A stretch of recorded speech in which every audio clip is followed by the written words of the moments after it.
Hello everyone, today we talk about medieval battle formations and more specifically the one of Charles the Bold's Burgundian army in the second half of the 15th century. So this video is meant to be part of a broader debate relatively to the complexity of the medieval art of war, telling the truth, not just medieval warfare as such, that is attached, let's say, to a broader debate that historiographically has existed in our culture, relatively to the more or less advanced military capabilities, let's say, of medieval armies, of medieval commanders, and this is already a wrong way to pose the question, in the sense that today we know that the Middle Ages were medieval warfare was extremely refined and sophisticated, and that had nothing basically to envy to previous and ensuing warfare, simply because medieval warfare was dictated by medieval society, how it was, and there is nothing actually. The greatest mistake you can do in the first place is to believe that such a thing like the Middle Ages have ever existed in the first place. I mean, if you take down those didactical periodization of the ancient, medieval, modern era, etc., you wouldn't even pose yourself the problem of trying to define medieval warfare in a certain way. But we still do, because we still study the Middle Ages as such, even if obviously our historiographies are enough refined to to know that it's just a convention. But it's incredible, really, how many prejudices are still rooted on medieval history in our world. That is a world that is supposedly literate, schooled, with an allegedly high level of education. The majority of Westerners, let's say the average Westerner, and I'm a Westerner as well, so I can't criticize, absolutely knows practically nothing about history in the first place. So you can't even imagine what the say the average awareness about these problems really are. The Middle Ages, for most people, especially, we have a sort of allegedly progressist thought, and that is that it was a sort of black hole where nothing happened. It was just oppression, decline, misery, and nothing else. And aside from the intellectual inferiority of people who actually believe something like that, probably they don't even know what it means to believe or to think, but they just state that for most of the times. We must say that indeed the historiographical debate relatively to especially we're talking about warfare here, so all these prejudices were attached progressively also to the medieval art of warfare. For a certain time, basically, the Middle Ages has been neglected in military history studies for the fact that, unlike some moments of ancient history, and then restarting essentially from the modern era, the Middle Ages hasn't presented, or at least the sources haven't really stressed the importance of, say, art of warfare, military skills, indirectly, in the sense that it was not the intention of those sources. Those sources have to be understood in their historical context, and this is really the point. For saying things like, I don't know, in the Middle Ages there weren't, on average, these huge armies that, I don't know, with very complex tactics and very complex logistical capabilities. And first of all, this is false. In actual fact, in the sense that, first of all, there were such things in the Middle Ages. Maybe they weren't that widespread, but that has also to be understood from an historical point of view, from a contextual point of view, that banally, if you consider the political fragmentation of medieval Europe, you realize that that's the point, but medieval fragmentation doesn't really correspond to a real weakness. If you see, actually, if you make a comparison, I don't know, 13th century Europe with, I don't know, Roman times, whichever they were, you realize that the 13th century Europe was something already much more developed, much more much greater in terms of sheer resources and forces and movement and all, and than the ancient world. Um, this is gonna be debated at a certain point, because people say that I've met actually lots of people who believe that the ancient world was this peak of social complexity that was unparalleled up to the modern age. Actually, I have a very different opinion about this. I think, first of all, such considerations are really spoiled by misconceptions about history of not just of society, but especially of technology, and it's essentially a technologistical prejudice, which is wrong even in its premises, because you realize the ancient world wasn't practically more advanced than the medieval one, and vice versa. They were roughly the same thing. Secondly, we have evidence of a greater technological advancement during all the Middle Ages by arguably practice and not theory. There is this other myth that it was basically the ancients that taught the medievals what to do. This is another completely wrong prejudice that doesn't hold on any base in history or technology, and people and even economists actually know this. The historians of economics. I mean, it has nothing to do with how societies really work. The Renaissance wasn't triggered by ancient books coming back from the East. It was there is still this structural level of prejudice and complete misunderstanding of such topics still in our world. This is not going to be about it. But going back on the criticism towards the Middle Ages, substantially, to make the long story short and to approximate brutally, there have people who have said there's never been a Napoleon in medieval history, which is wrong, because there were. Maybe Europe hasn't seen them, but the problem is it's not about the fact that there weren't Napoleons or Hannibals in medieval Europe. The problem is that those political and social contexts didn't allow certain say developments to take place in a certain fashion, but on the same level there were on different bases there were amazing achievements that also from a military point of view that really tell you that humans have always been able to compensate such limits in a certain sense. So this whole between the ancient world with the great Roman generals, the Roman state, the Roman permanent professional army, etc., and the ones of modern of the modern era, is being neglected also. At the point of saying that basically there were no great commanders in medieval history, and we are at this level of ignorance. This obviously was something thought like in the 19th century, but not even, I think maybe in the 18th, because in the 19th century with certain studies and medievalistics, people have started to greatly reevaluate medieval art of warfare, and generally speaking,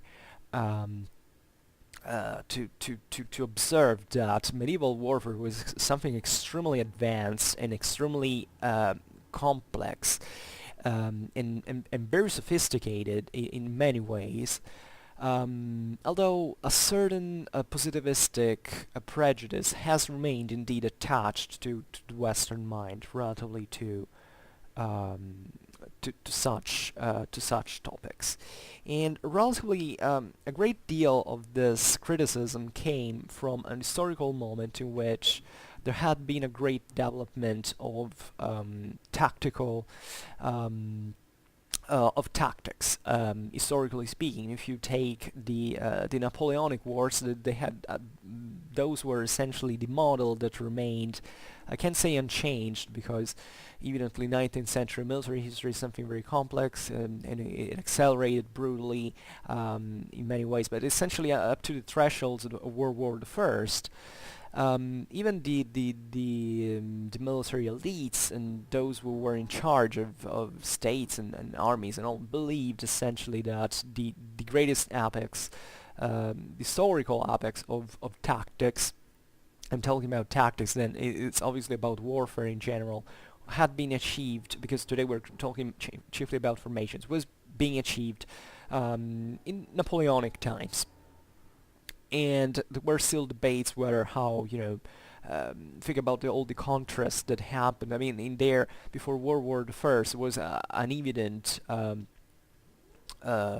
blindness, not in really in actual military adaptability, because the myth of World War I as a war that didn't make sense tactically speaking is just fruit of ignorance, essentially, because whoever thinks something like that has never studied World War I. Secondly, from a military point of view, it was believed in historical perspective that everything that came before in the Napoleonic times, secondly, sure, I had to finish the sentence. Secondly, that the battle was all about movement, and movement was conceived as essentially the first thing. I mean, not just movement in terms of actual speed, of actual physical measure, but the movement in terms of very complex maneuvering. That was what Napoleonic Wars had been conceived as the apex of. Believing in a perfectly positivistic perspective that warfare had to evolve in this sense, necessarily, teleologically speaking, together with the progress of society. So the Middle Ages, from this perspective, were considered something, medieval art of war, which was dominated by essentially disposition, warfare for which these armies had to stop essentially at every single castle. Pitched battles were rare. Seemingly open combat in open field had a relatively simple tactical dynamic. Was seen essentially as a moment of stagnation, at least at best, if not even of decline. Obviously today we know that the Middle Ages, aside like for maybe, it depends on the parts of Europe, maybe 1.5 centuries, 3 centuries, but this is even too much. It is just 2 centuries. Haven't been about regression. 80% of the Middle Ages have been about a steady rise, and together with that, you can see that also in medieval military history, how eventually armies developed and began to. And the weird thing about this, I think this premise is important. Anyhow, is that still today, those who have started, in the last generations of historiography, those who have started to criticize this, these prejudices, rightfully, have actually started from bases that are essentially parts of a prejudice in itself. Today, why are we going to talk about the Burgundian army of Charles the Bold? Well, because it's one example of a nominally medieval army, but we are essentially at the end of the 15th century, so we're almost essentially in Renaissance warfare, and that's a model. Now we will see why, because the Burgundian forces were quite particular in the developments of of 15th century armies, etc. But they've been taken like the most progressive, and this is where the prejudice has remained, the most progressive form of, at least one of them, of medieval formations and battle tactics that are used to say, you see, this happened temporally in the Middle Ages. So it is not true that the medieval armies were, well, okay, were, I don't know, bad or not developed, or that they had inferior tactics and other silly things like that, which is essentially stating the prejudice once again. Because first of all, the first criticism you can move to this is thanks to my eyes. I mean, this was at the very end of the Middle Ages. The national states were not national monarchies, let's say, were emerging as more centralized entities that were spreading essentially as they were building essentially more. First of all, the first permanent armies were starting to exist there, so with all attached professionalism and organizations, there were more logistical resources to put in. So it's obvious that these armies would be more complex and that could carry out more complex tactical achievements, more complex tactics, let's say, in general. But this is not really the point. I mean, the real criticism about such a today's outdated conception, like the positivistic one, relatively to the criticism of medieval warfare, is that simply it's resolved dialectically speaking. I mean, in order to understand medieval warfare, you have to understand medieval society. It doesn't make any sense to compare medieval warfare with, I don't know, contemporary warfare, because contemporary warfare is about contemporary society, and medieval warfare is about medieval society. Sorry.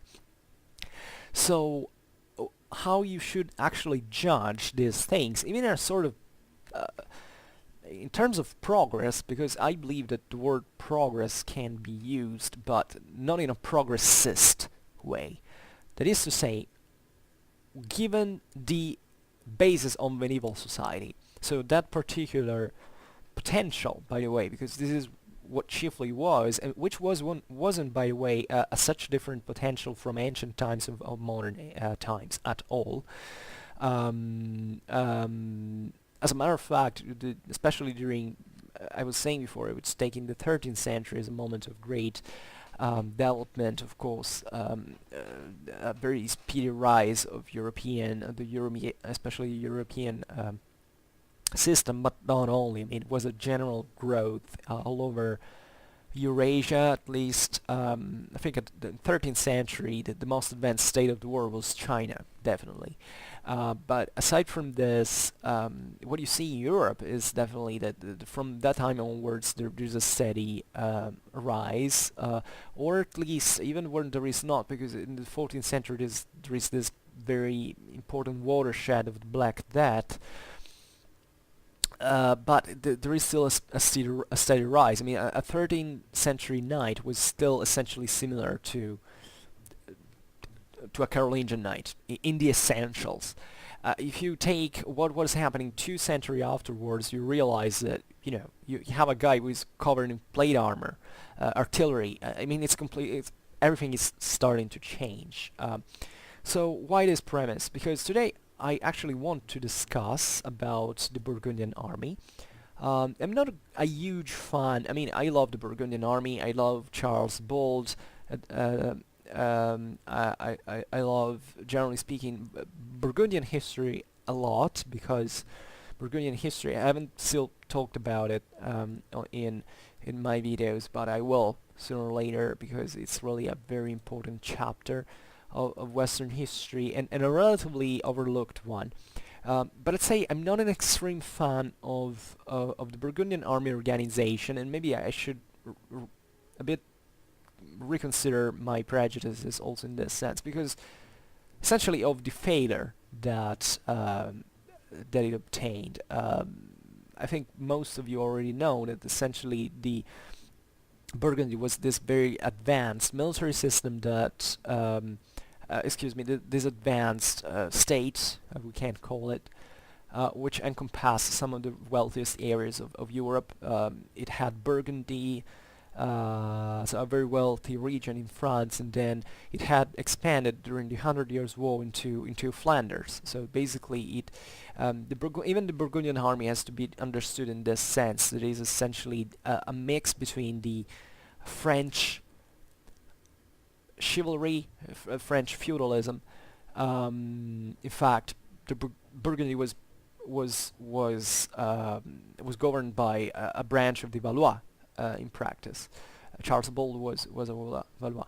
And the let's say the communal Flanders and all its were some of the most advanced. First of all, some of the wealthiest and even most technologically advanced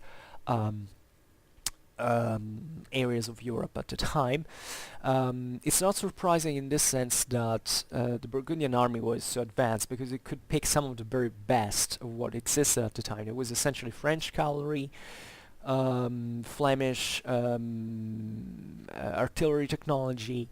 Especially, it had a lot of wealth, so lots of resources to be invested. And Charles the Bold is best remembered for, in this sense, his reorganization of the Burgundian armies and the wars that he fought in there. The Burgundian army, in this sense, is conceived, as I was saying before, one of the most sophisticated armies of the time. It was essentially inspired even to some of the most advanced military models that existed at the time, that were the French ordinances and the Venetian condotta, that were indeed the most advanced military systems at the time. Burgundian army was also quite multi-ethnical. Most of the Burgundian troops weren't even French, I believe. They were like Italian and or English or German. I mean, it was a very there are many characteristics of what especially later armies would have become in terms of multinational. This happened in say in because of reasons that now we don't have time to explain, because this is not the point of the video. The premise was already too long. What I want to say is that essentially it had a very high degree of organization that is also historically studied, because it is well documented. I mean, at the same time, Burgundy, I mean, I don't think it was this extremely advanced military system. There were other states that, as we've seen, like France or Venice, that had achieved similar things, similar military organizations. But simply, the Burgundian armies of Charles the Bold are ones who saw a lot of action, who have been relatively well documented, and especially some ordinances. Burgundian ordinances still survive, and this is what today we're going to essentially look at. And but this whole thing is extremely sophisticated tactical organization of the bande d'ordonnance, because this was the French name for that. Eventually, it's that they were defeated soundly 3 times in a row by what was only apparently a much less sophisticated army, that is the Swiss one.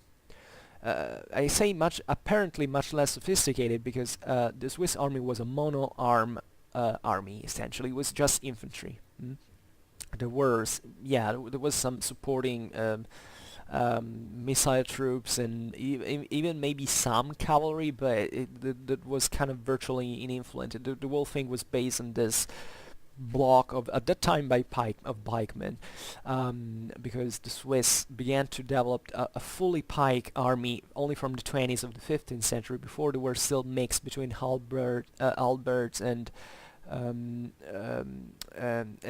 there was the Vogue, the Swiss Vogue, which was this polearm, but typical polearm of the Swiss. But by the way, in military terms, being defeated 3 times in a row in that fashion doesn't talk for good about you that much. I mean, it is true that the Swiss army at the time was practically, I wouldn't say the most advanced, because even in here, saying advanced, it kind of poses a problem in the sense, what is really advanced?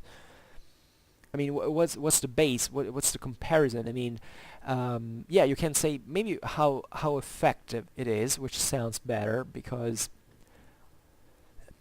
in warfare everything can go in different directions depending on the situation. The fact that they went in the same direction, that is the sound defeat of the Burgundian army in 3 battles in a row. So we are talking essentially and famously about the battles of Granson, Morat and or Morat, I don't know if you pronounce that, and Nancy. So the problem is, and by the way, that's not just the only Burgundian failure in that sense. For instance, there is the famous siege of Neuss in Germany. That was this enormous deployment of resources from the Burgundian side for a siege that basically, first of all, it lasted a lot, like for almost 1 year. Then it was inconclusive. It brought to nothing. It was essentially also a sort of there was also a very complex diplomatic context there with the Habsburgs. It's a bit complicated, so I promise I will discuss this one day. But this is not yet what I want to discuss today. This is just to give a bit of background to what I'm talking about. Going back to the previous point, the idea is that certain historians have said, okay, look at these Burgundian ordinances and look at essentially how complex their battle order actually is. So, yeah, this was evidently said in positivistic terms, in the sense that it said, look at these formations, how complex basically they were, how sophisticated, how many. Now we will see. Here I've been talking all along with this battle order of Charles the Bold from the Ordinance of Lausanne of May 1476, that gives you an idea of the degree of complexity of this formation. Here I haven't put the legion in here, but this row of yellowish light brown thing is meant to be artillery. I forgot to put it in the legion, but it's the whole picture already gives you the idea of how complex this battle order indeed is. Now, people who made this appreciation definitely were right, in the sense that obviously this very complex form of organization doesn't go unnoticed, and it was evidently created for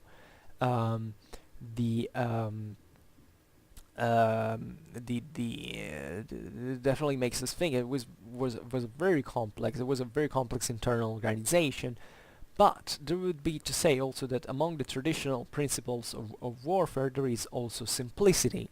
And guess who won when this system went fighting with a mono arm system? So that didn't involve all this great multi-arm and combined tactics variety that this deployment, this formation actually suggests. That the Swiss, they were probably the simplest army that exists at the time in terms of tactical deployment, basically crushed the Burgundian one. So this should give. Now I'm being pretty harsh with Burgundians, and I think I'm right at doing that. But you don't have to think that their system was bad either. This is not what I'm saying. What I'm saying is essentially that attrition and fog of war are something extremely can be at least extremely more influential in tactical in combat, let's say, generally speaking, than how you have deployed your army. And you can't see now. We can't study. We can't talk about all the various battles against which this. We're gonna stick to it at a theoretical level. I promise. Also in there, we'll discuss every single battle in a single dedicated video. In relatively to the Swiss Burgundian Wars, they are some of the most fascinating chapters of Western military history, in my opinion. But aside from this, the general criticism should be okay. Yeah, this was a very good deployment, but it still failed. So if it failed, it was something that didn't work, and it didn't just fail against, I don't know, multiple enemies, like whose tactics maybe you didn't know, so you just put out your own, which is also a very theoretical thing to say, because, hey, more or less, armies of the time. There wasn't a great asymmetry in 15th century Europe in terms of warfare. Then you might also say, well, okay, yeah, but they all lost. They lost essentially to a single enemy that had a very effective tactics, and therefore it wasn't maybe just so bad. I mean, the Burgundian tactics weren't maybe that bad. It's simply that the Swiss ones had objectively built something that was very ahead for very advanced for the time, and that basically managed to win even over what seems otherwise a very effective formation. This is also true. But it's relatively to the concept of symmetry, you should understand also in the sense that there wasn't that great asymmetry, as a matter of fact. I mean, Swiss and Burgundy surely were two different places, but we're talking about 15th century Europe, generally speaking. We're talking about the same material culture, we're still talking about people who knew each other because they even bordered with each other. So it still makes a big difference, the fact that the Burgundian armies were so soundly defeated by the Swiss repeatedly. It's like a bit with the French armies against the English ones in the 100 Years' War. I mean, you can't just say, okay, the French had some of the best armies of the time. Definitely they had. But eventually, if they lost so frequently at Crécy, at Poitiers, Azincourt, and those were such big battles, by the way, it's not just a coincidence. There is also a structural factor, and this is also another thing I will have to discuss individually speaking, because I usually like to I mean, I personally don't like when people say, yeah, the winner won because he was the best, and the loser lost because he was the worst. It's not really that simple. Especially relative now with the Burgundian-Swiss wars. I'm kind of harsh with the Burgundians, but with the 100 Years' War, I'm a bit more probably lenient, a bit more attentive towards the French. By the way, the French and Burgundians in this sense were almost the same thing by those times. The Burgundians war, Swiss Burgundians war are in the second half of the 15th century, but I mean the 100 Years' War had finished since a very short time, so for a few decades, so it wasn't really that. But what I wouldn't like to leave you with through this video is the impression that there are systems we have always to fail. Because you realize that warfare most of the times is so messy that it probably the outcome doesn't necessarily have to do just with what the tactics were. It has to do with a lot of other things. As a matter of fact, I think that both in the greater battles of the 100 Years' War and even the same Swiss Burgundian wars, the French and Burgundians might have respectively had a achieved victory. against even such impressive tactics like the English and the Swiss ones, respectively, had been.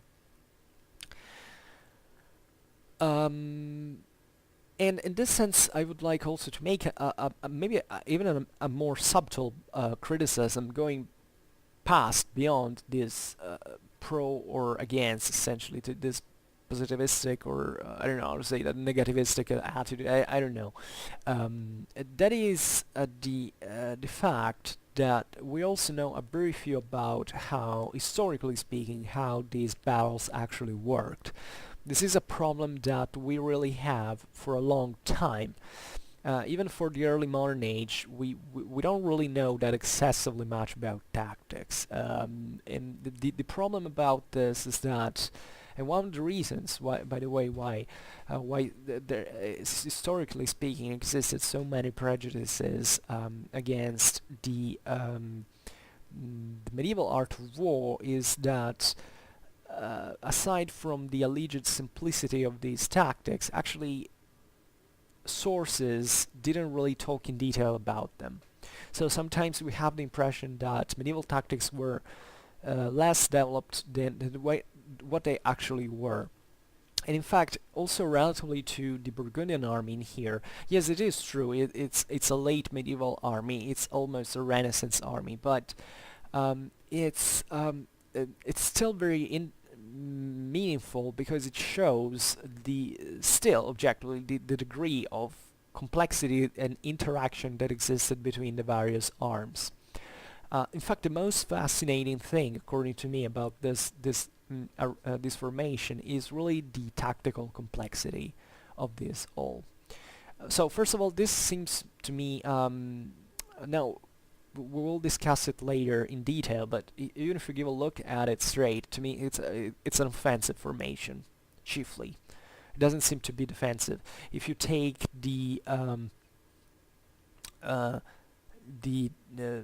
how especially the first two ranks are deployed, and how the reserves basically work, and the set of artillery there, I think it's a chiefly offensive.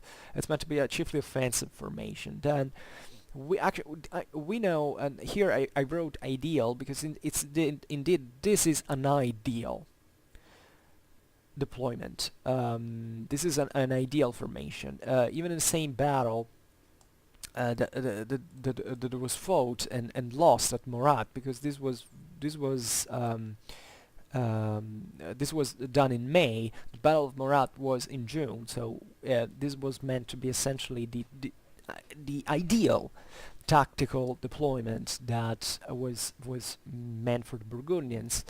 But actually, the Burgundians eventually deployed in a different way at Morat. So this, first of all, proves that these arrangements have to be understood in their, I can't say abstract, but at least theoretical sense. I mean, we got this from an ordinance, so we have this from an historical document that tells us that this had been imagined in a certain sense. But it's pretty obvious, like in any other military, context, that every, the battle plans change continuously relatively to the tactical excuse me, the tactical needs, terrain, and all. Terrain is also key here, because to have such a complex formation, you have also to have a terrain that is able for you to deploy. You must have a suitable terrain for deploying in such a fashion. You can't always do that. So even this theoretical formation is sometimes part of that Renaissance theoricism, sometimes to which the in fact the Westerners were growing really obsessed at this time, on the base of the ideal harmonies and geometrical forms that had to basically were inspired ideally to the ancient armies of the past. But it was a mind trick, because we know that the actual practice of warfare has always been very, very different from what was written in the treatises. At least the treatises began to be reliable when they tell us, they kind of evade from this ideal formations. They offer us details, the complex of the situation. In fact, it's not up to the 17th century with a work like the one of the famous general Montecuccoli that war gets essentially to have a more realistic face in the treatises. They were otherwise based on very also very practical things, but were often declined in maybe a theoretical way.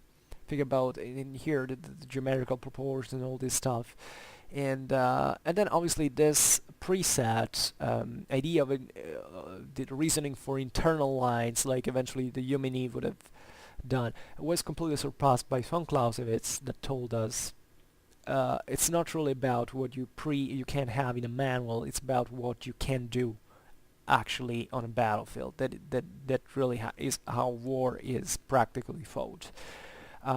So this is just for method, for the sake of method, and as a person say, excuse me, I drink a little.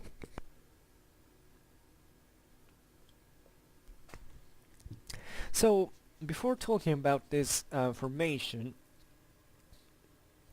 I would like to give even here a bit of context relatively to the tactical developments of the 15th century, because historically speaking, up to that time, say during the low Middle Ages, in a full feudal world, essentially there had been chiefly only three kinds of troops that actually made a substantial difference on battlefield. That were essentially cavalry, dismounted cavalrymen, and say regular infantry. So it's poorly said. But the more we go on, you would say, well, yeah, there were other troops, like there were skirmishers, were archers, yeah, but up to a certain point, at least in feudal Europe, you can't argue that really the major. I mean, when is it in feudal Europe that you see that missile troops actually made a difference? So this is going by approximation, because obviously we know that missile troops did more than something in medieval warfare, even previously to these later times. But simply they weren't that decisive factor, and at least they were conceived more as a sort of preparatory component of the army.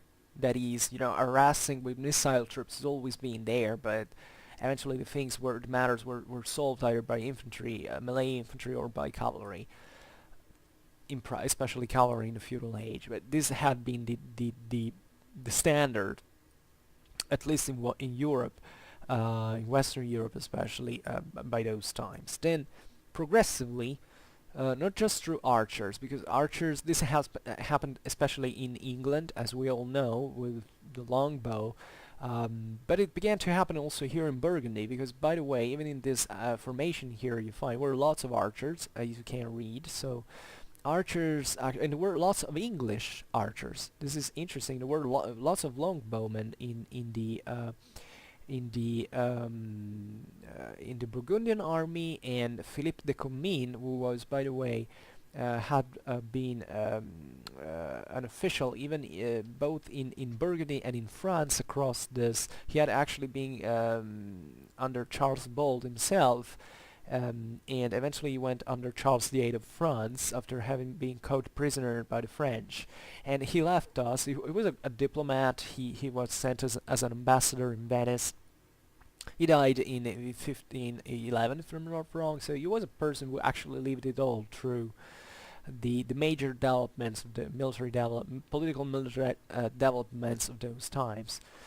And he tells us that basically I'm paraphrasing because I don't really remember the exact quote, but it was saying something essentially like it's like known that by this time, so in late 15th century, no army can work without archers. Now this is very powerful and meaningful as a statement, because actually we have no evidence of this. I mean, we know that longbowmen were quite spread in English armies, as we've seen, that there have been some adaptations from the French side, but were usually a relatively poor thing, like the Scottish archers were enrolled in the French armies. And Burgundy, let's not forget, Burgundy had been allied with England during the Hundred Years' War. You know that the Hundred Years' War, especially in the secondary phase, is characterized by this sort of French civil war between let's say the Valois proper and the Valois Burgundy that even managed to march on Paris at a certain time, so in the darkest hour for the French monarchy that fled at Orléans and all. Burgundy had acquired a huge power, and so this has been, I mean, this Comines quote has been interpreted, and generally speaking we know also by the ordinances there was plenty of longbowmen in the Burgundian army, that that this might have happened. I mean, this presence of longbowmen in the Burgundian armies might have happened because of the of English influence substantially. And in fact, we're English longbowmen. We were saying that this Burgundian armies were pretty multinational at this time. Also because these guys were volunteers, I think most of them. So they came also from many countries in Europe, and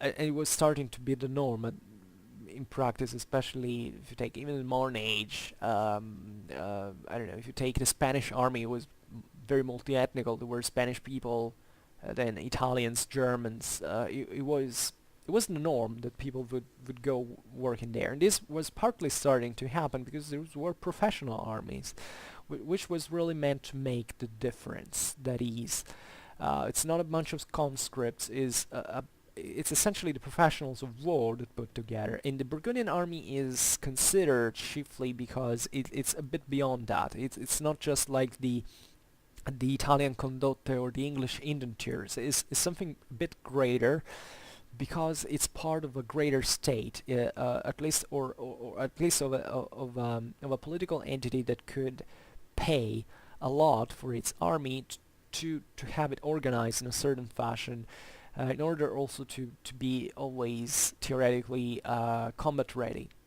So not truly permanent. I mean, a certain core of this army was permanent, just like was happening basically as we've seen in France, that also had its band of ordinance, and in I don't know, in Italy with the I don't know, in Milan with the ducal guards, or in Venice with this condotta system. But it is very important that this was starting to be conceived as a sort of permanent army. So, or better, to have a permanent organization that therefore was not dictated by that condottiere's, for instance, personal capability, but it was based on a statal direction. Now, Charles the Bold he was a professional of war himself, even if he got lots of defeats, but he was quite expert in this I mean, in terms of organization, definitely he was a great commander. But what is very meaningful is that he was at the head of the state himself. That is something you don't find so easily, because usually this time monarchs, yeah, they were always at the head of the army, but they might have not necessarily been the guys who actually were. I mean, they led the army, but not necessarily were commanding it properly into combat, or at least they were doing it with the help of someone more skilled. And at the time, it was plenty of mercenary commanders that were extremely expert and extremely more experienced than what usually monarchs could already be at the time, because they were growing as sort of maybe more although monarchs at this time were still pretty much involved in also into combat, but the idea was that the successory problems and the unity of the state was starting to grow of critical importance because of the raison d'etat in a certain sense. For instance, a few decades later, the French King Francis I, he was extremely courageous. He was inspired to all these chivalric ideals that were still pretty much alive in there, and he fought into the very midst of battle. He was extremely courageous. He got captured, in fact, at Pavia, famously, by the Habsburgic troops. And all his advisors said, "But Your Majesty, I mean, you're the head of France. You're the head of the country. If you get killed, that's going to be a disaster for the whole country, because you need that. I mean, we're going towards an increasingly statual form that also needed monarchs to be a bit more detached from this individual commitment and engagement into direct combat, like the medieval, say, tradition had wanted, historically speaking." So all this for saying actually that there is an increase in archers, at least in missile troops, towards in the 15th century, of crossbowmen as well. Crossbows were still pretty effective, even still with the introduction of firearms, and in fact firearms and campaign artillery. Artillery, as I've said in my videos about Renaissance warfare, you can look at the playlist. I've discussed, I've made 2 or 3 videos about artillery at this point. Was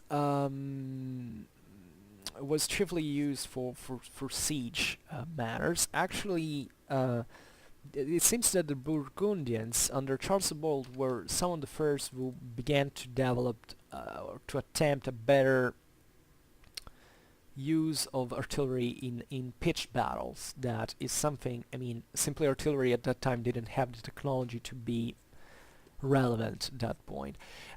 Say in pitched battles, it's from the 16th century proper that artillery starts to make the real difference.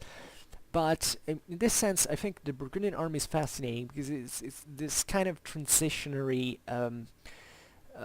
army, and there's a lot of experimentation and of experimentalism into the Burgundian army. In fact, it's even difficult to practically understand how the Burgundian army worked, which was what I was saying before, because Charles was continuously involved in experimenting new forms of tactical arrangement, of formation arrangement, of tactical developments.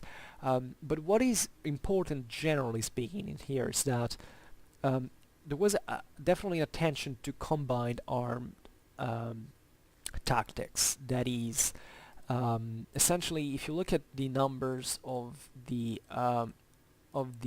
Burgundian armies at this time, you realize that in numbers how it really was.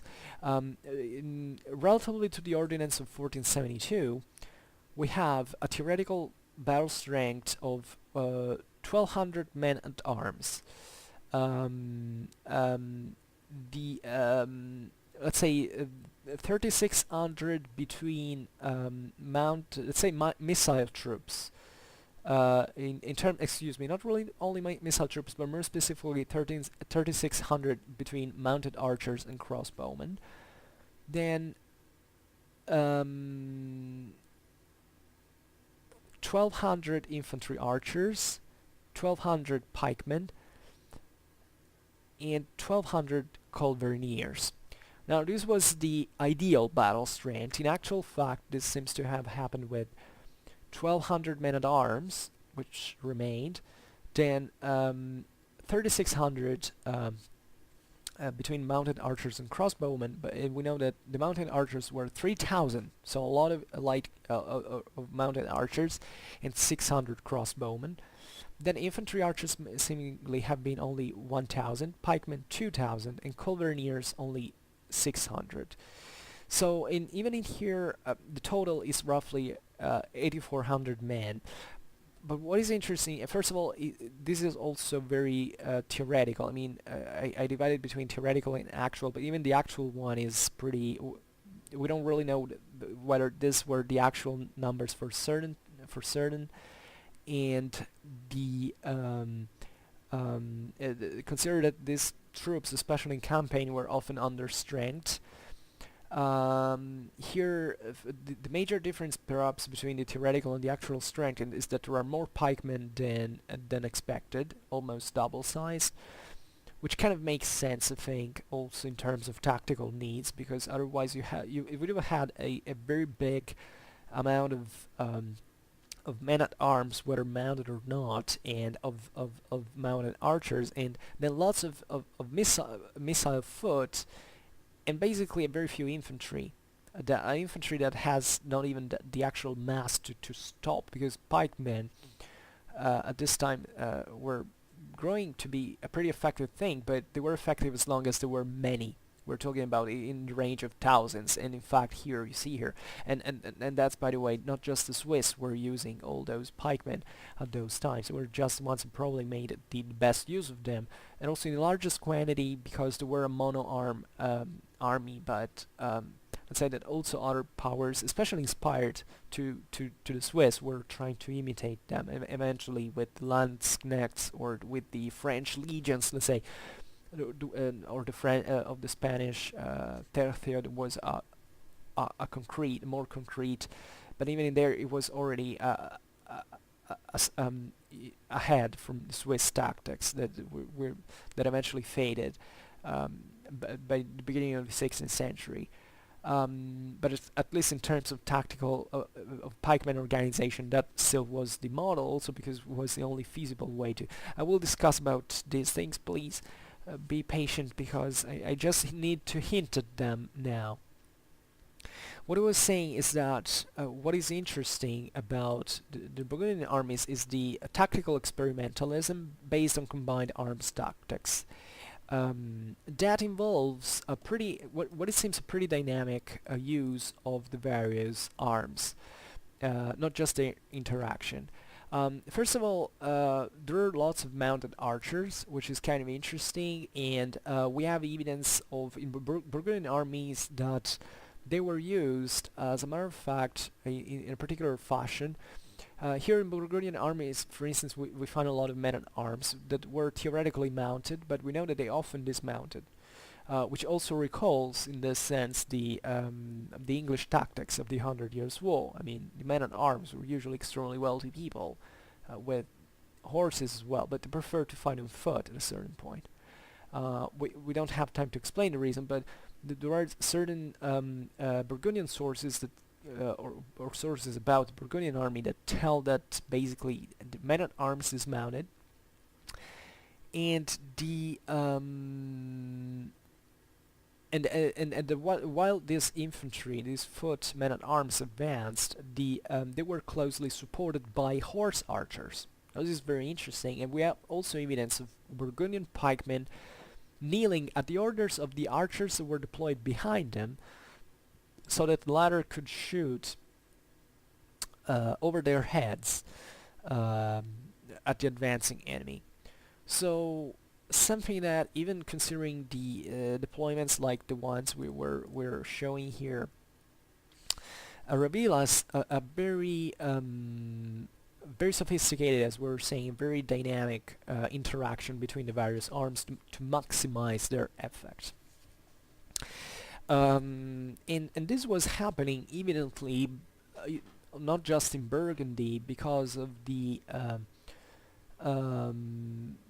major availability of resources. I mean, the idea is that if you are a state and you have a certain contractual power, also an increased contractual power relatively to your mercenaries, for instance, this is evident in Venice, for instance. Venice was building up its condotta in a way that basically was increasingly reducing the autonomy of its own mercenaries. And what you can start doing like this as a state, you can basically start to dictate how many of these troops I need, how to make them interact. And this, as I was saying before, was all influenced also by a renewed interest in ancient tactics, so in something that had to be a bit more theoretically planned. This was happening not just of this cultural influence, but also for the as we were saying, as greater amounts of available resources for the sovereigns, the enlargement of certain powers and principalities that could, in this sense, not just field more armies, but also having a greater chance in deciding of how they had to fight. In a feudal army, there was it was much more complicated, because essentially the monarch by that time was a sort of primus inter pares. That is, yeah, you can command certain things, but still you don't have the coercive means to actually impose to all those nobles who all think to be a sort of king on its own regard what they have to do, also tactically speaking. So that's also part of the reason, for instance, that explains why so many prejudice in that sense. Not because the medievals couldn't have that tactical developments, it's simply that there were other reasons, either political, either social or economical, that prevented them from doing so. But the tendency to centralize, to direct, it's always been there, and as long as it was feasible to do, this also was carried out, and it had influences also in military organization and tactics and combat in general. So you can understand that the increased complexity of battle orders derived essentially from this. You have more variety of troops. You have more also more segmentation of the quality of the troops.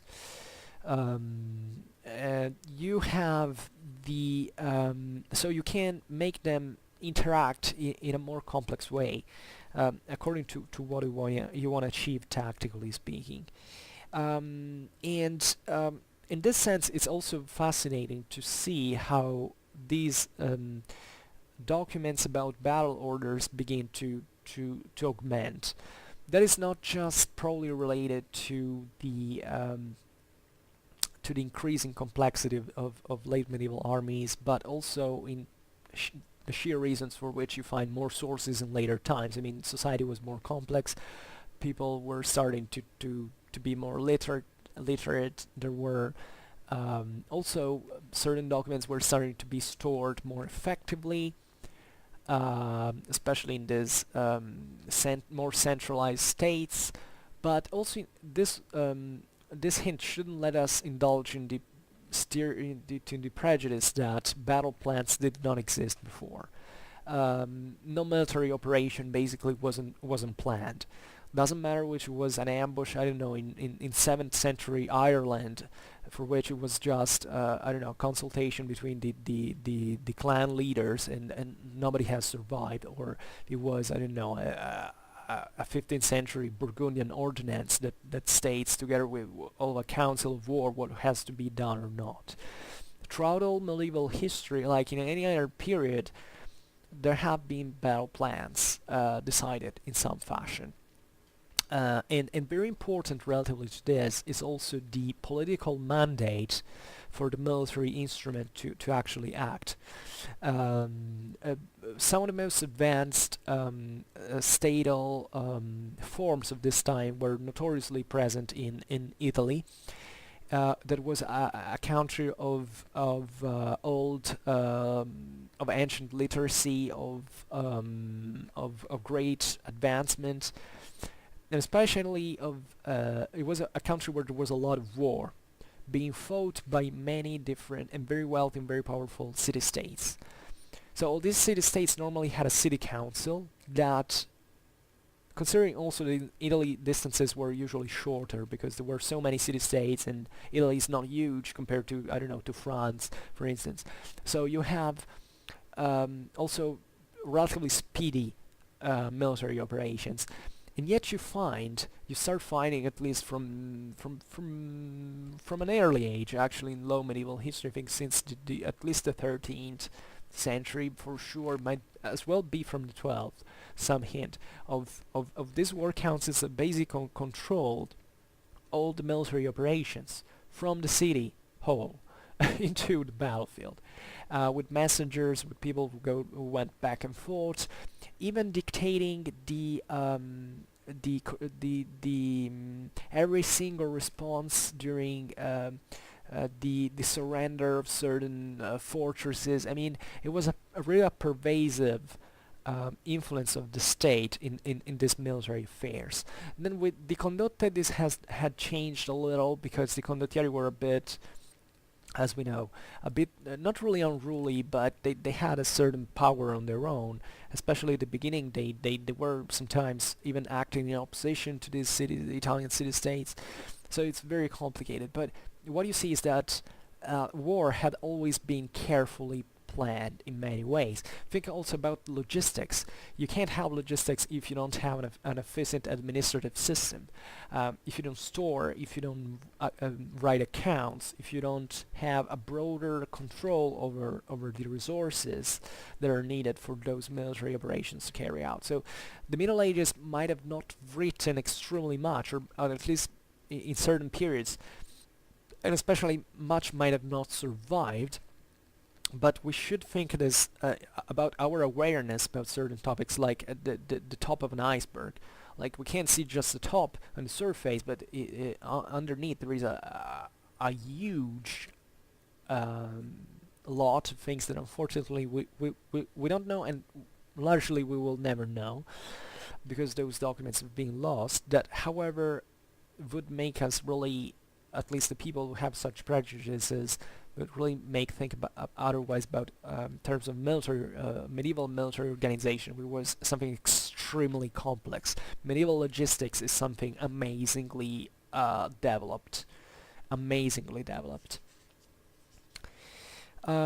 we have a battle plan. Passing to battle orders, finally, we have a battle plan that was supervised by the Duke of Burgundy, John the Fearless.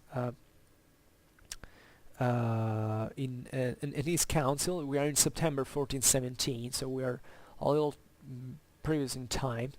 I think that John was actually Charles' grandfather. Is possible, I don't know, but they were the same family. And these were, by the way, the Burgundians were, historically speaking, I mean, the Dukes of Burgundy were notoriously some of the best. They had a reputation in medieval Europe for being some of the best military commanders, some of the best knights also available. They were called for crusade commanding.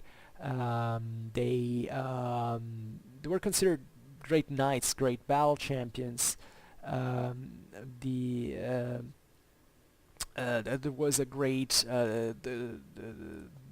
They were some of the greatest heroes, let's say, of Christianity, ideally speaking. Chivalry was all about, Burgundy was all about chivalry, so that the order of the Tozon, for instance, was created by the Burgundians. I mean, whatever, but just to make you understand how these guys had always been deeply involved into military affairs and were considered pretty skilled. So excuse me a little, I drink once again. So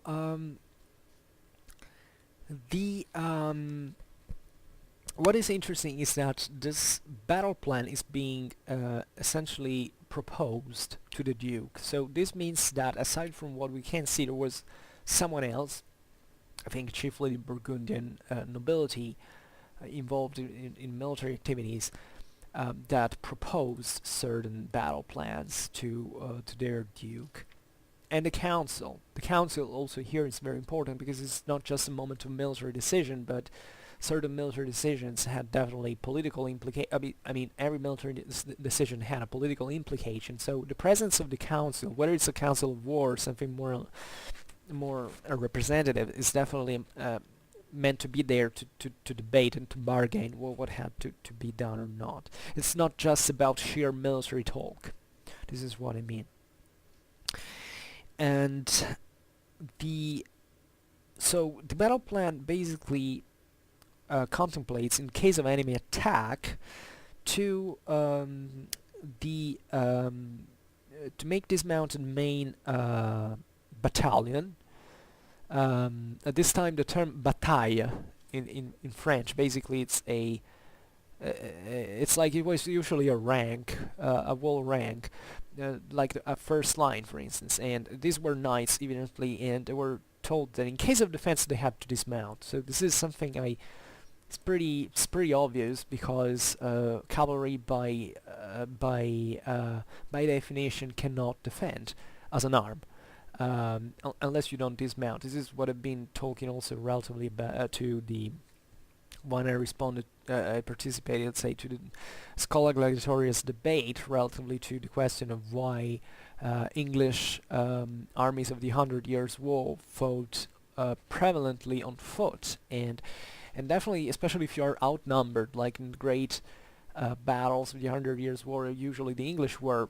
Well, that's a pretty intelligent thing when you're attacked in defense to dismount your knights, because it wouldn't make sense that it was all just about entrenching and fencing off the enemy attacks. So here it says to make the first battalion dismount, then this dismounted knights will have either to side the vanguard, either to be, if there are problems of space, because this can often happen on a battlefield, to deploy either 50 or 60 paces behind the vanguard. This is important. By the way, this deployment you see in here that I prepared for you is you have to think that the length of the front should be something like 1 kilometer. So here we're talking about actually a very big amount of troops, roughly between 15,000 and 20,000 fighters. So these deployments could be really actually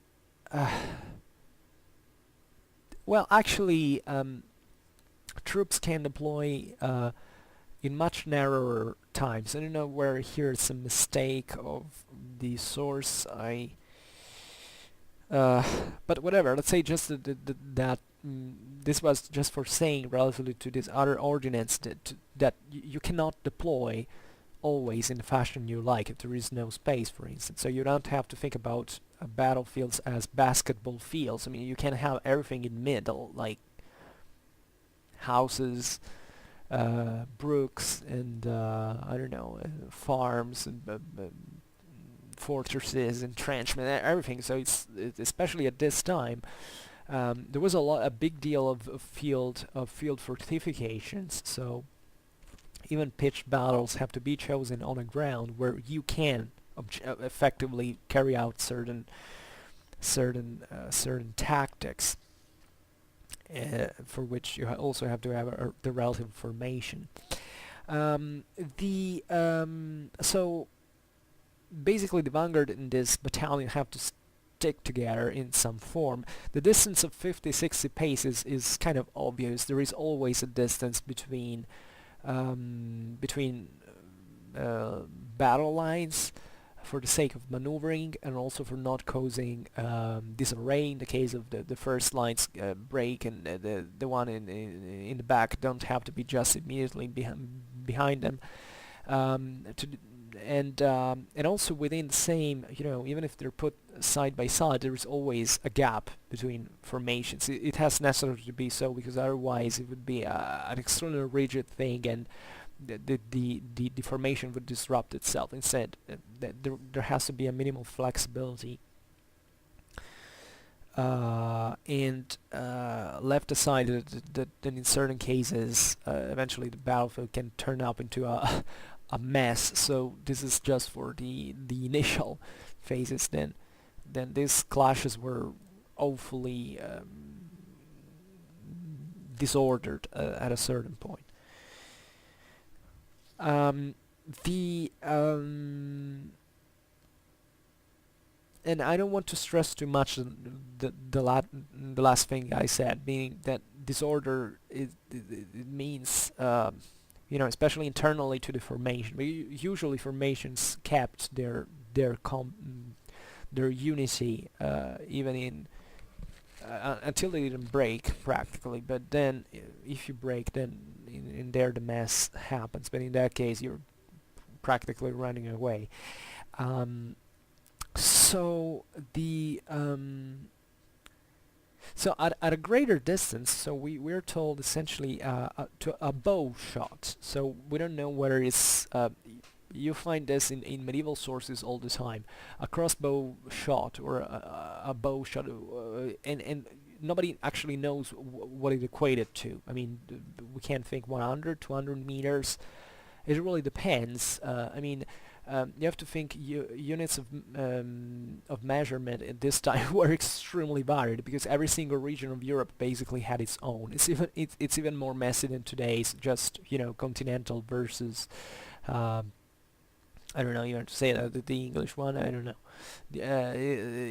So we have huge problems in medieval history in assessing things like I don't know, the length of weapons or the distances, because every source wrote essentially had a measurement system that on its own on a local base. So sometimes we have just to give up trying to understand. But here, say a bow shot, it was couple 100 meters maximum, especially if it was a crossbow shot. And the so at this distance, that is not a few, it's some 100 meters, you have to deploy the rear guard. So the rear guard has usually this function of reserve. And the rear guard has to be composed of 400 men at arms on horseback, and by 300 archers. And the task of this rear guard is in fact to check, to guard in order that the army doesn't get surrounded. This is very important because at that distance you can maybe spot better. Also depends on where you are. Usually the rear guards are in some of the safest position on the battlefield, so that they can intervene as a reserve with a progressive effort when things get messy. And you also have to have, in this sense, a whole picture of what is happening on the battlefield, if you're lucky. So at that distance at least you can spot such a thing, and you have enough room for maneuvering at that point. I mean 100, 200 meters is not excessively much, but it's still enough. This also gives a bit of the dimensional side of these clashes that weren't usually, as we were saying before, pitched battles were starting to be more frequent at this time, but were still a rare inconvenience, and certain of these battle plans were conceived maybe for not so big clashes really. So and this battle order is pretty it's pretty simple, right? It's not extremely complicated for now, but it's really the essentials that matter. It's like these essential lines: vanguard, main battalion, in rear guard, and everyone has by the way a certain role that in here is not even specified evidently. So this also stressed the theoretical nature of these documents, of these dispositions sometimes.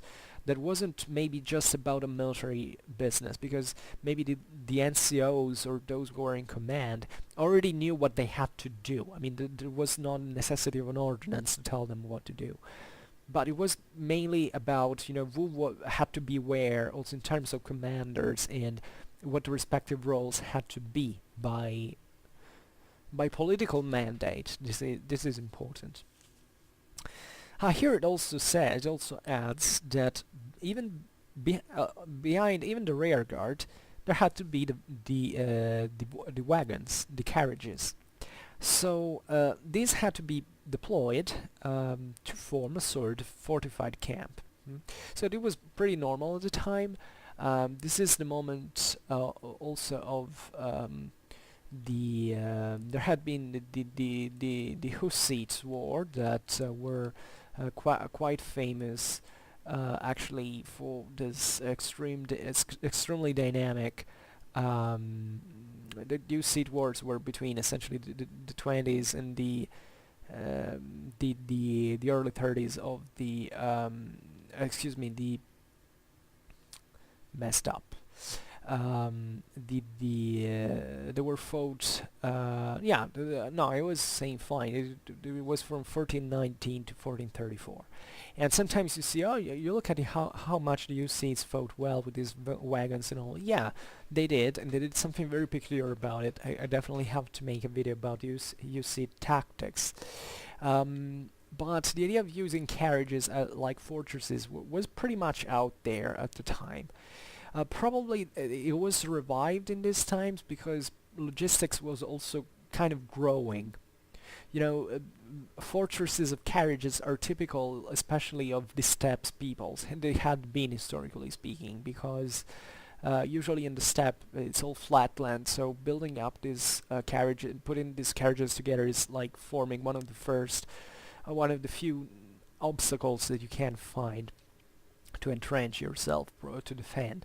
At this time, I think the resurgence in a certain way of carriage warfare, if there is anything like that, from because we have no previous evidence of this. I mean, it probably always happened, but aside from some scanny hint or evidence, we don't think, I don't know, that in the feudal world it was so usual to find this thing. But my idea is that as long as armies began to evolve, they needed an increasing amount of wagons for supplies and all. So these were also a very physical thing to use. It could be used also as a fortress of chariots. So this is very interesting.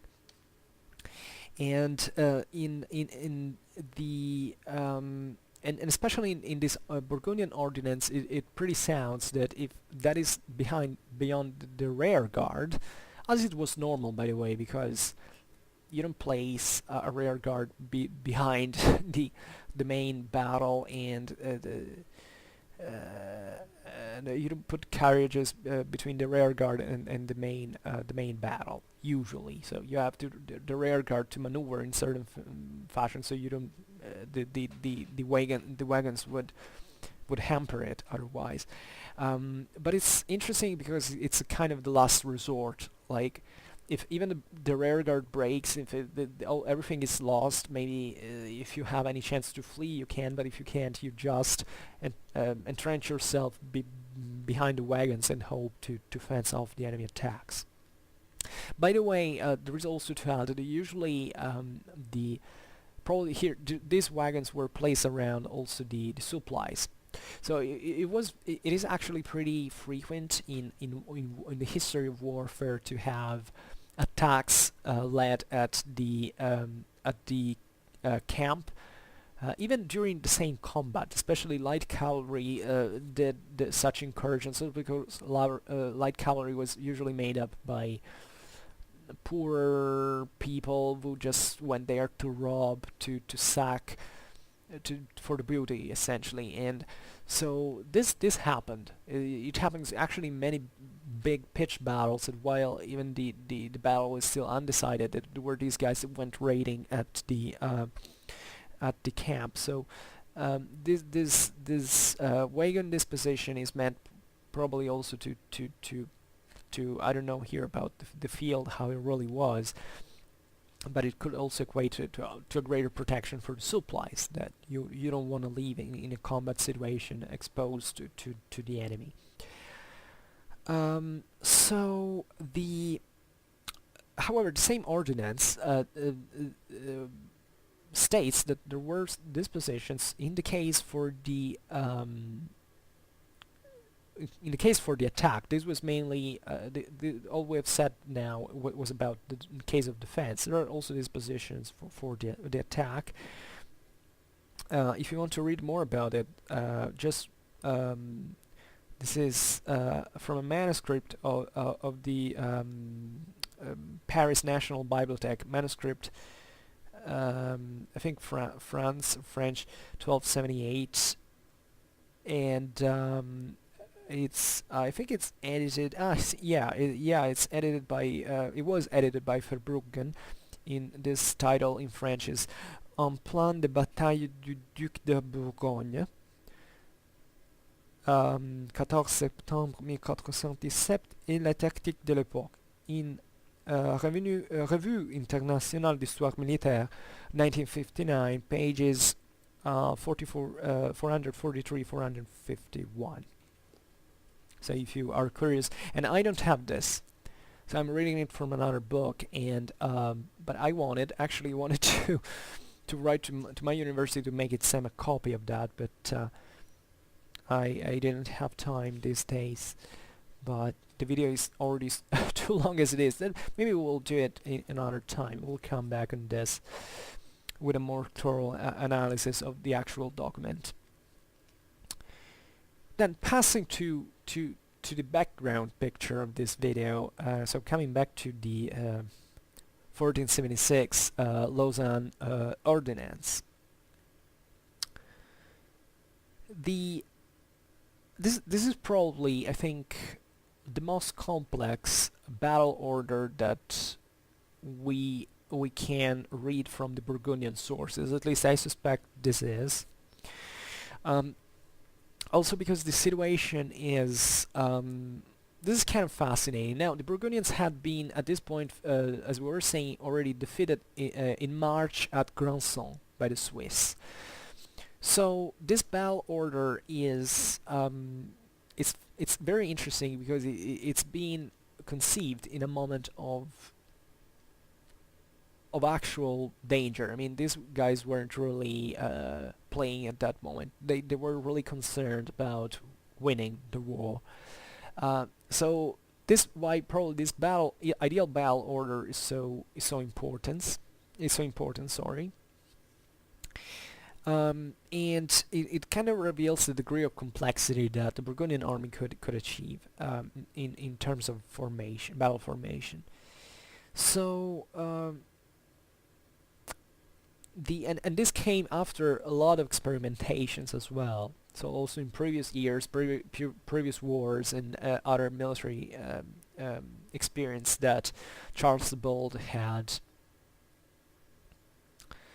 acquired as a commander. And so this army, as we were saying before, was pretty big. We're talking about between 15 and 20,000 people, so fighters at least. Then I think it doesn't talk about the carriages or other stuff. No, it doesn't. So all you see here is fighting force.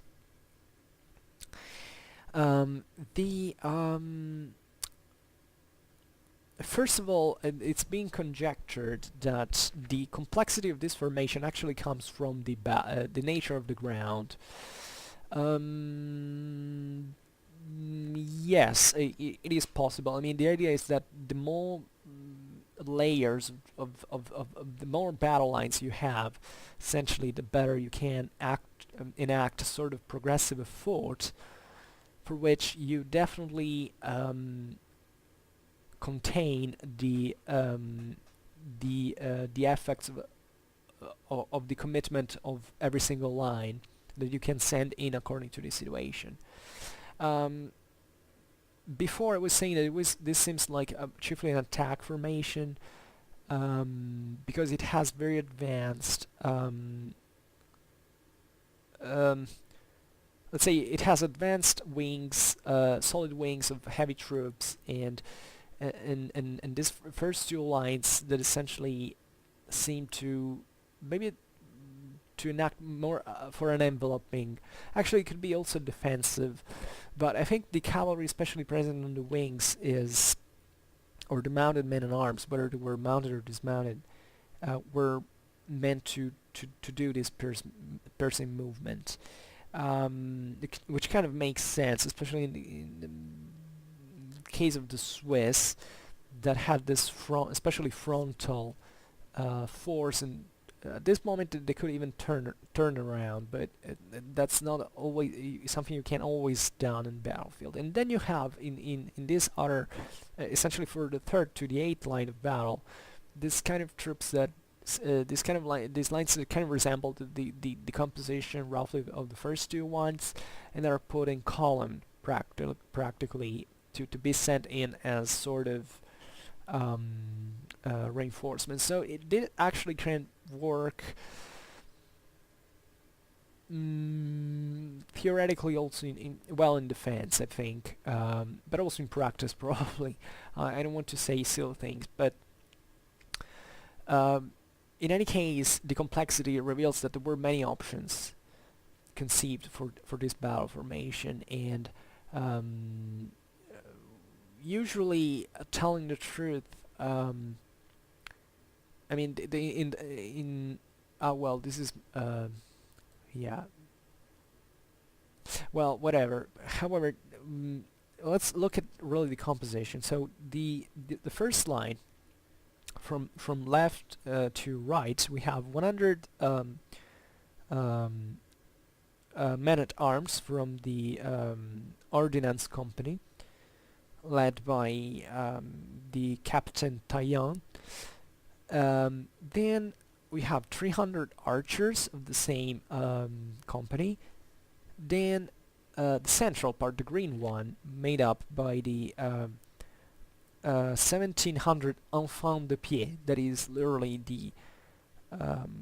the foot children on foot practically, led by Nolan de Bournonville. Then other 300 archers going to the right, and 100 men-at-arms of another company of ordnance, the one of Mariano instead.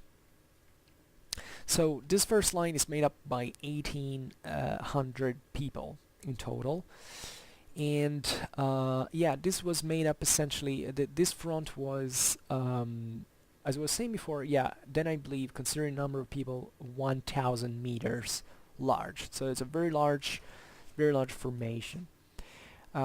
Think even about the coordination of these tactical units on the field. So this is a very grand tactics, let's say, in how it was conceived and as a battle order.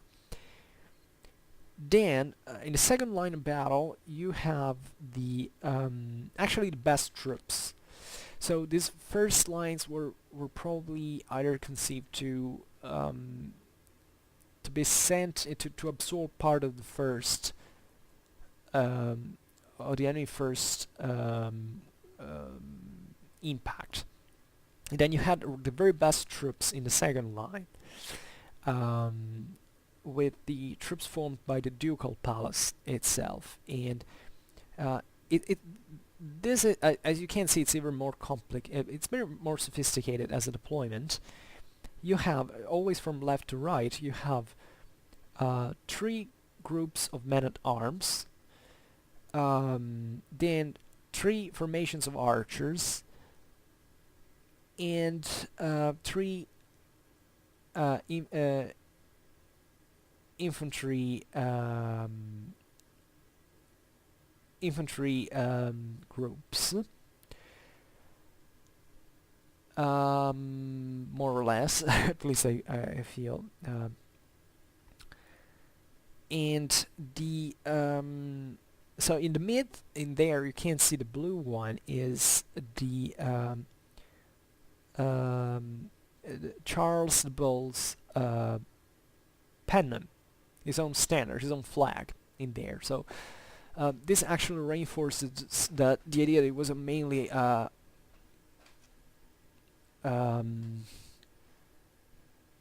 it was at least conceived partly as an aggressive formation, although this might have been placed in there also for the sake of better direction, in the sense that from there probably the command had to see what was happening in the first line and send in the various reserves. At least I believe this is interpretable in this way.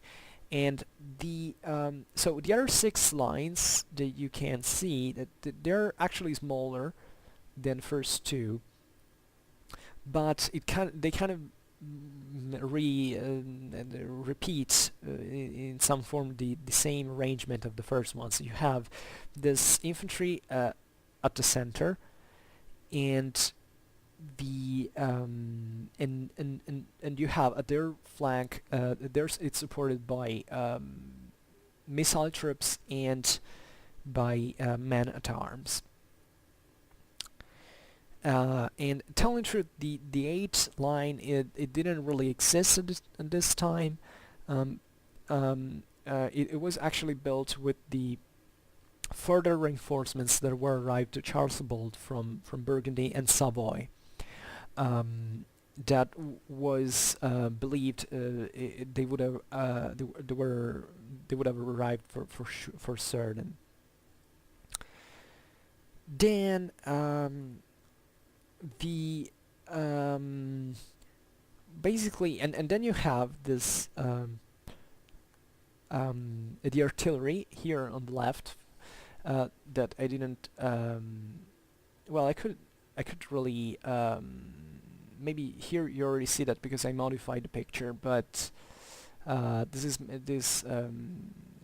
green thing is meant to be artillery, and the idea is artillery was, as I was saying, was used in pitched battles a lot by Charles. It probably had to be conceived to have some effect, especially with the Swiss. Against the Swiss, it kind of made sense because the Swiss had this very thickly compact formations of pikemen, so shooting against them with artillery would have caused very big holes in the formation with cannonballs. And at the Battle of Nancy in 1477, so 1 year after when actually Charles famously died, he was defeated. He had deployed artillery in the very front of the line. So the idea was that to butcher down the advancing Swiss, but unfortunately for the Burgundians, the Swiss weren't that stupid to let themselves butchered in that fashion, so they simply attacked from another direction. And that's how they won, by the way. So, and that also tells about the tactical flexibility of pikemen, of a Swiss pikeman. That was something that only the Swiss at that point had managed to master at those levels in pre-Renaissance tactics. So the probably the this splitting of the various lines into smaller units corresponds partly even in the same lines within the same sections. You see that especially in the last battles. You see that the idea is to practically have various layers of troops, various layers of units, so that this is probably due to the terrain, so that the formation is overall more flexible. You can better control smaller units, especially if they have really to follow usually a frontal direction. Because you have to think that also very complex maneuvers were difficult to achieve in practice, even at this time, even for such well-trained professional armies like the one of the Burgundians. So most of the battles actually worked in this way, that the way you had deployed troops, you had basically to follow during the battle, because there was no time for other complex maneuvers that might even engulf the whole maneuvering space and cause only mess. At this time, you have to think that it was just the Swiss who had this extremely trained infantry that could perform very complex maneuvers in formation, like changing front and wheeling and stuff like that, and advancing while keeping the formation. Other troops, doesn't matter how well trained, couldn't really perform that, or at least they would have created problems, or especially in such complex formations, you realize that the very complex maneuvering wasn't conceived. And this formation actually, I think, tells it all. I mean, it is a matter of sending in reserves into the various gaps that form into the first two lines. This is how I see it in some measure. The idea, however, is a sort of passive-aggressive formation. In both, this is very dual. It can be, it can well, and I think this is maybe why it's so sophisticated. It can work very well both in defense and in attack, for many reasons. Although I think if the attack is conceived as it's perhaps a sort of pincer movement carried out by the men-at-arms of the first two lines, and then maybe even if when the enemy has attacked, so it's not necessarily a volley attack formation. It's like, in fact, a sort of passive-aggressive formation with the various the other battles in reserve.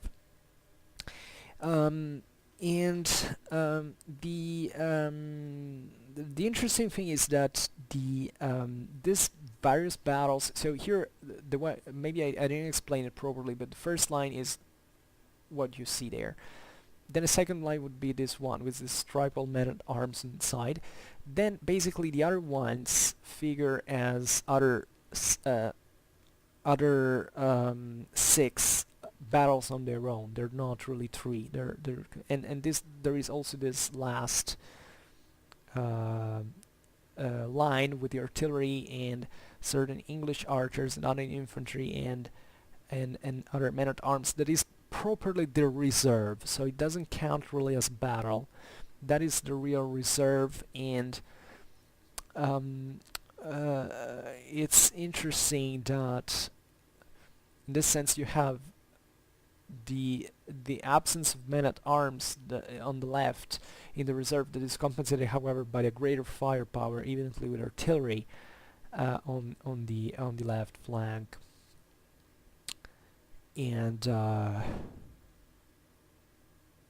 yeah, there would be many things to say. Also, the central position in the reserve of archers. These were English archers mostly, and it is also fascinating. Kind of resembles the 1417 ordinance as a concept.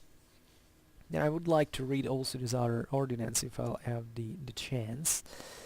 There would be a bit more of a complex, because we actually have all these various segments. We know by how many troops they were made up, but it would be maybe too complicated even now to explain this. So it was ideal, and as I was saying, all this was carried out eventually for nothing, as at the Battle of Morat 1 month later Charles the Bold actually adopted another disposition, and this is actually a plus in the sense that it proves that this theoretical organization was also capable of coping with the reality of warfare. So it wasn't something preset that had to work, and this tells much about also the practical side of such of the commander and of the general conduct of war at this point. Also mental flexibility is important, and for battle plans, and and we have to think, however, that still the key, one of the characteristics of Charles the Bold's armies was the link that existed between all the various arms. So a perfectly combined arms tactics, conceived at least in this way: cavalry, artillery, melee infantry, and missile troops. I think this segmentation of the battle lines is also corresponding to a bit what I was telling to you before. That is, that actually the most sophisticated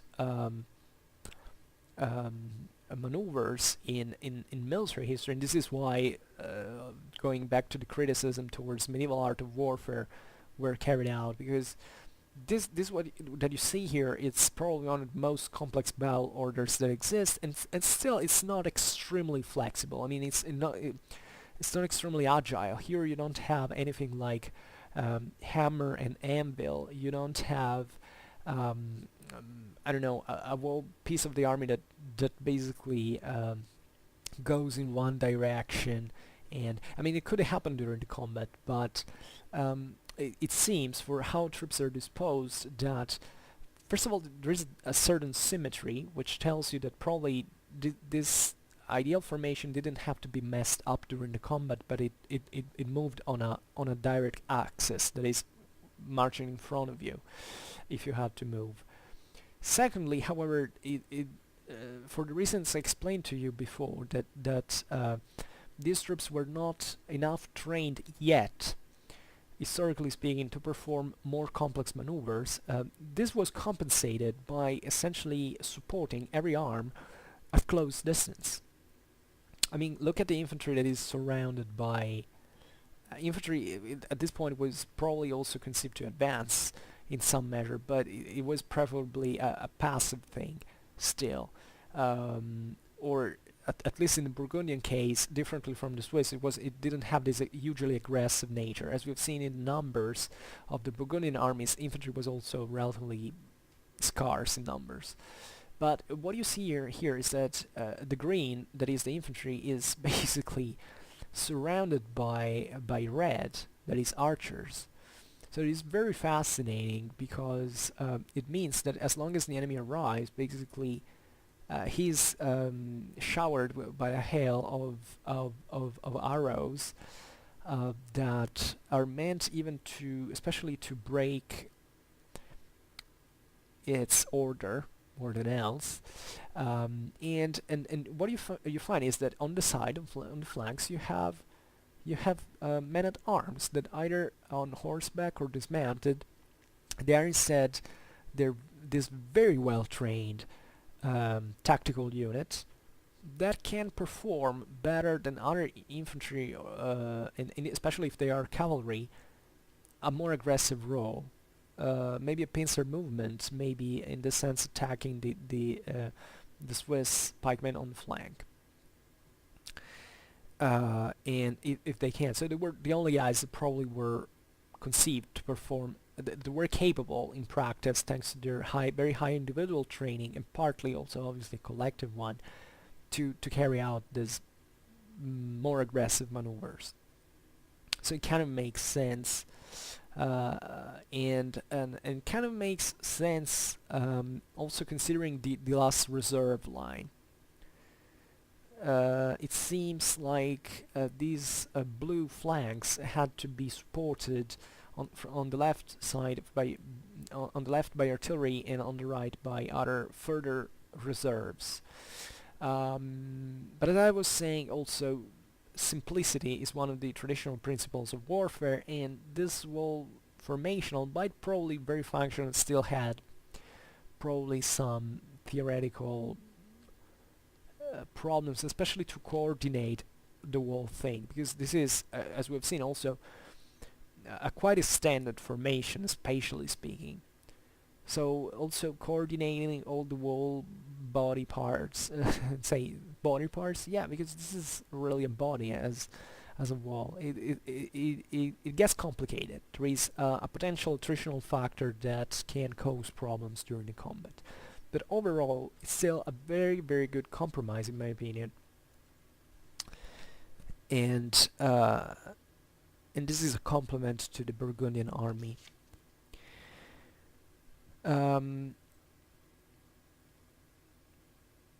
So, generally speaking, I think we're done. What can I add to this? The Burgundian army is very fascinating, and I wish we knew more about it. Even, for instance, when I read about the Swiss Burgundian wars, I read things like, I don't know, that the Swiss had a standard tactics that they deployed always in the same fashion. This is actually false. There wasn't really a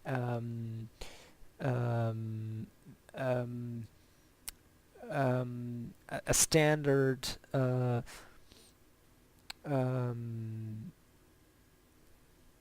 a standard infantry formation for the Swiss. At least there is the three echelon one that is usually said, the Vorhut, Gewalt auf and Nachhut, that were deployed like in diagonal, so that they had to attack everyone on the line one after the other, because they were all one in the rear of the other on the side.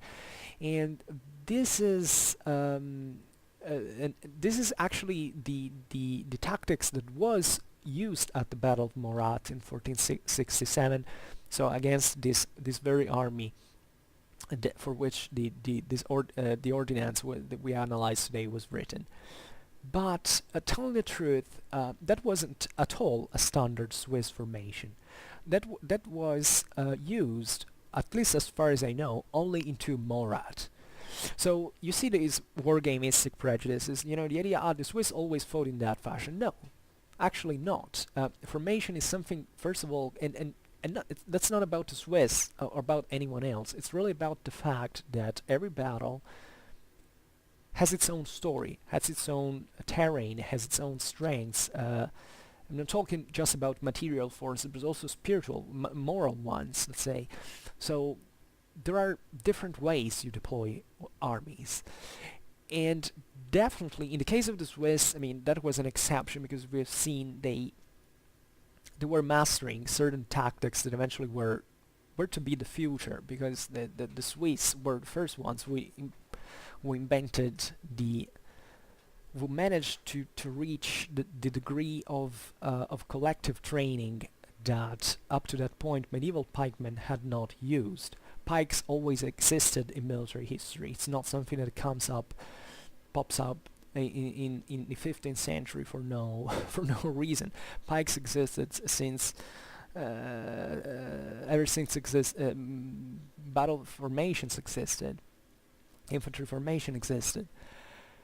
It's simply that up to that point medieval armies had never reached the degree of collective training to make pikemen advance. So that first of all, these entailed that the guys equipped with pikes were usually just in the first ranks, and that the lower ones weren't that in need of that, and especially they could be equipped with other weapons that could support pikemen, especially against cavalry, especially blunt weapons, something like that. And that's how the major tactical advancements in the 14th century had taken place in infantry warfare. Relatively to but the problem is that pike takes a whole lot of numbers to be effective, and a lot more training than a normal lance does. So the Swiss were actually the first one that had enough numbers and political commitment to basically train, enough resources, by the way, to train jointly in very big squares of thousands of pikemen that could obviate to the usual problem of the troops, that was basically to the impossibility of these pikemen to advance. Usually the Swiss could wheel, but it wasn't so they could even change front. That is mostly what Renaissance square pikes would do. A square of pikemen were meant to do. That is basically even a sort of at that point a sort of static thing on the battlefield that is meant also initially to defend against cavalry. When cavalry was still strong, then basically there is a tendency for advancing more often when cavalry in this sense is a bit gone back, especially by the mid of the 16th century, where cavalry was mostly about firing with firearms against the enemy and then retreating, because the pikes were obviously suicidal for cavalry attacks. And even in there, cavalry attacks never ceased, because the squares could waver, could be hit by heavy firearm, by heavy fire, either by artillery or other handguns. So at that point, cavalry would normally attack, but said at this point, really what the Swiss managed to do was just to have a a formation that was of pikemen that was enough solid to maintain cohesion while advancing and attacking aggressively, and this is how basically they beat the Burgundians. Also because they managed to maneuver these formations not just straight ahead but also wheeling, and that requires a whole lot of training that normally up to that point had not been possible, and that eventually would be copied in fact only when the say Renaissance states had enough resources to invest in that form of training and military organization. But we're going a bit astray.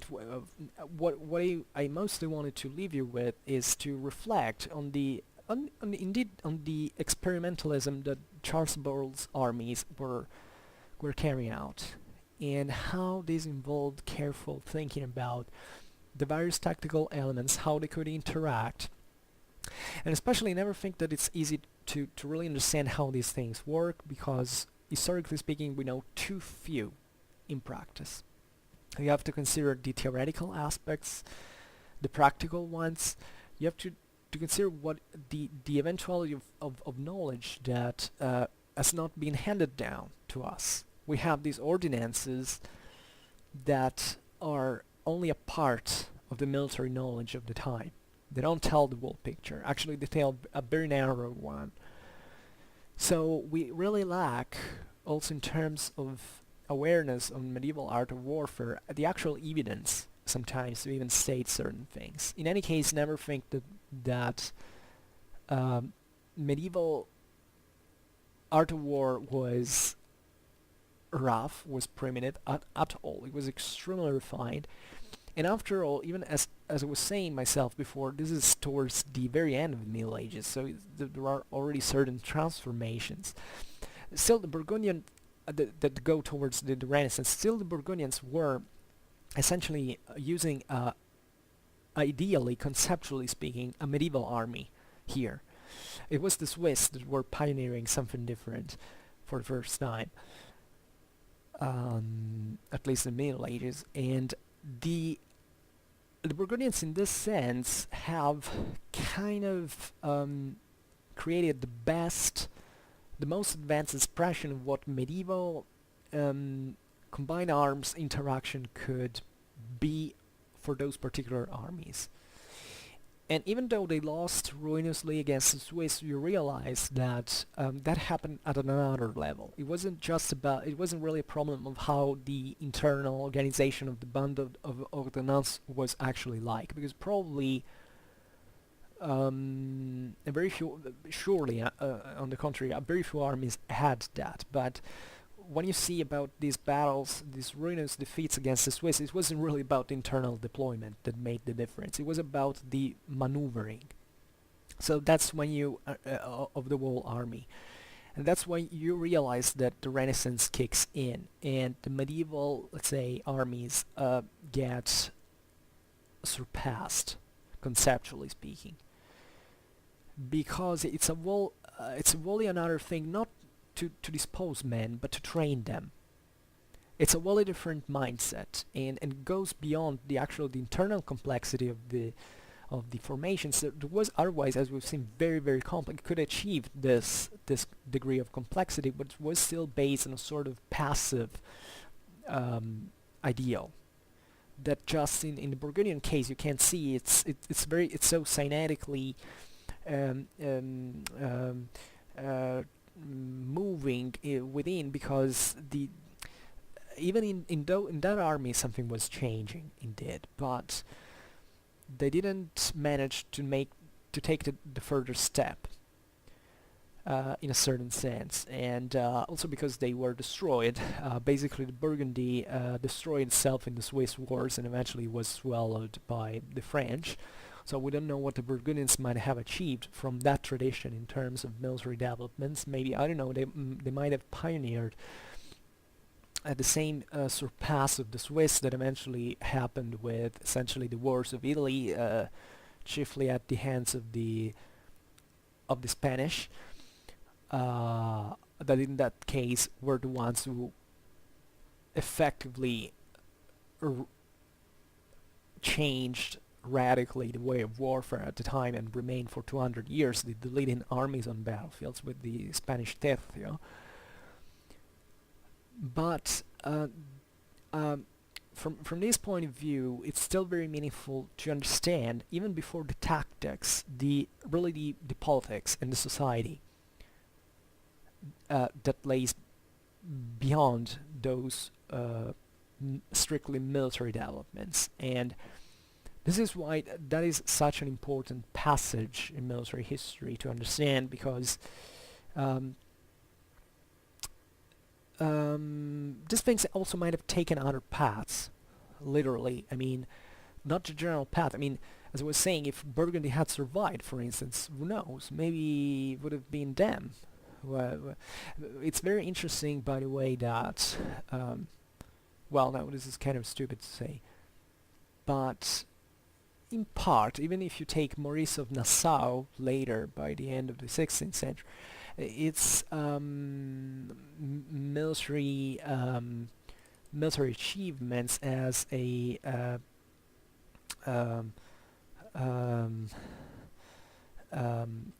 in terms of the so-called military, the Western, I don't know how to say that, but I mean, he was an heir of as a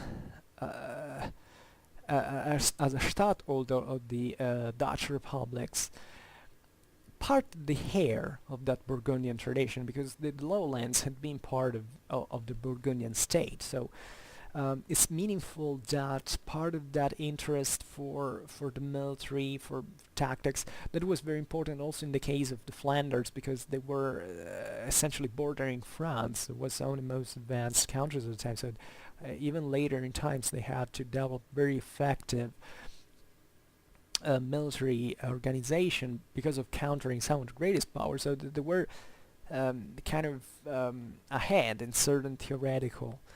Obviously, Maurice of Nassau's reforms came from a wholly different mindset. Were mostly based on. This might also be a stereotype. It were based on the Roman military developments. There will be a lot to say about it. I promise I will make a video about that as well, because the story is not always as it's told. Especially in military affairs, it's very complicated to actually assess how things really worked for the aforementioned reasons. But let's stop it now. It's already 2 hours. So for now, I thank you very much for all the support. I hope that you enjoyed this video. If you did, please share it. Otherwise, leave a like or subscribe to my channel to receive further news about my contents. And for now, thank you heartily for listening to me. I wish you a nice time and see you next time. Bye.